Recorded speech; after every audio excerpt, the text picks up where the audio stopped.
Let's get on moving to my number 7, which is the Texans. You guys have them a little higher, but I won't steal your thunder yet. But I have the Texans at 7. I think, yes, there's been a lot made about Joe Mixon and Stefon Diggs and all these things, but I'm looking at the offensive line.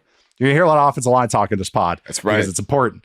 Because this offensive line matters because they're going to run the ball. As much as you want to see CJ Stroud chuck it 700 times, it's not the formula. This is a Shanahan offense, so they're going to, but it's, they trust Stroud a little bit more to do more straight drop back stuff, but they're going to have a commitment to the run game because it just makes life easier for everybody else. So it all comes down to them to see how high this offense goes. I trust the weapons. Nico Collins is a star. If you read anything Matt has written on him, like he's incredible. Like just absolute true number 1 X. Diggs, I think they can find a role. They have some dirty work guys that can do other things that can maybe help out the run game as well. Yeah, and Stroud's just phenomenal. He's fantastic. He's a guy that could ascend to a top 5 guy, like solidify, I should say, as a top 5 guy this year. That he's a real deal, smart, accurate, old school type of quarterback, and he's just awesome to watch. So I have him at 7. This was almost a bit of a hedge. I wanted to go a little bit higher. Just some of the offensive line, I have to see it. I just have to see this in action. I have to see this run game in action. Joe Mixon hasn't even practiced yet in camp. So I just have to see it until I can maybe go a little higher, but I think it's going to be good offense nonetheless. Charles, we'll go in ascending order. You had him a little bit higher. What's your thoughts on the Texans this year? This is my Jordan Love. Like, I'm just to the moon. I'm buying all the stock. I get it. Much as I can. If I have concerns about this Texans defense, but the Texans offense, I am personally all the way in. I think that they can have a pretty special year. I think they can be great.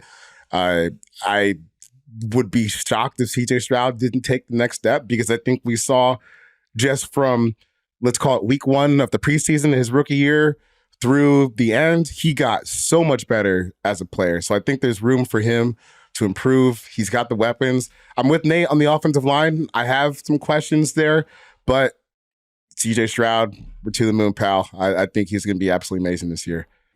Matt, thoughts on the Texans? I know they have some favorites of you, and you have them even higher than Charles. Charles, I'm at number 5. Matt, where do you have him at, super high on Houston. I had him at 3. So I'm definitely buying into the best possible outcome in the range of outcomes here. Because one, the offensive line I thought was like a clearly above average group. Like, I think, they ran through so many different combinations last year, and Stroud played well through it. I think the run game just didn't really have the personnel to be good last year, but Mixon's been a much more effective back based on success rate on zone runs than he has on man gap runs. So I think he's a good system fit, where I think Pierce Dameon Pierce was a good player as a rookie, just wasn't a fit for this system. I almost would love to see him get traded just because he had a pretty decent rookie year. And I just think this is an upgrade for sure with Mixon in the backfield. But yeah, to me, it's CJ Stroud. I agree with you. To the moon, Charles, 100%. These receivers rock. You said I love Nico Collins. I think he's like a fringe top 10 receiver in the league. Like, he was that good last year. Stefon Diggs is definitely a declining player, but didn't completely fall off last year. And Tank Dell was electric as a rookie, running. I know it's ironic to say this because he's a small receiver, but running big boy outside breaking routes last season. And Stroud has the stones to throw those passes. So I think that they have a quarterback who can unlock all areas of the field. They have receivers who can win in all 3 areas of the field. And really, the Diggs part of it, to me, I think he's going to come in and be like CJ Stroud's third down answer. When they get in those drop back, when they didn't have third down offense, they were a bottom 10 offense in terms of EPA success rate on third down, because I don't think their true drop back game really had as many answers, even though they have the quarterback for it. But Diggs, the deep separation fell off, but still extremely high success rate in terms of getting open and reception perception on slants, flats, curls.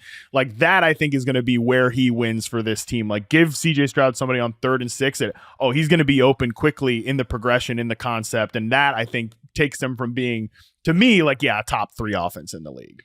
Now, this was the tier cutoff for me, was the top 7 was kind of my upper tier. And I think we're all the same. I think we all have the same top 7 teams, give or take. And that to me was that's why the Texans are up in that tier, is that even though you guys have them at 3, and it's I totally could see it, because like you said, even though they had Juice Scruggs, who's a day 2, who I thought, the Ballad of Juice Scruggs, who I thought was going to be a center only in the NFL, and just a solid center only. They had to play him at guard just because they had to, because they had nothing else to throw out there. And Stroud still managed to navigate it and managed to be productive in it. And he's doing the hard stuff. So I'm with you guys. I can see them being super high.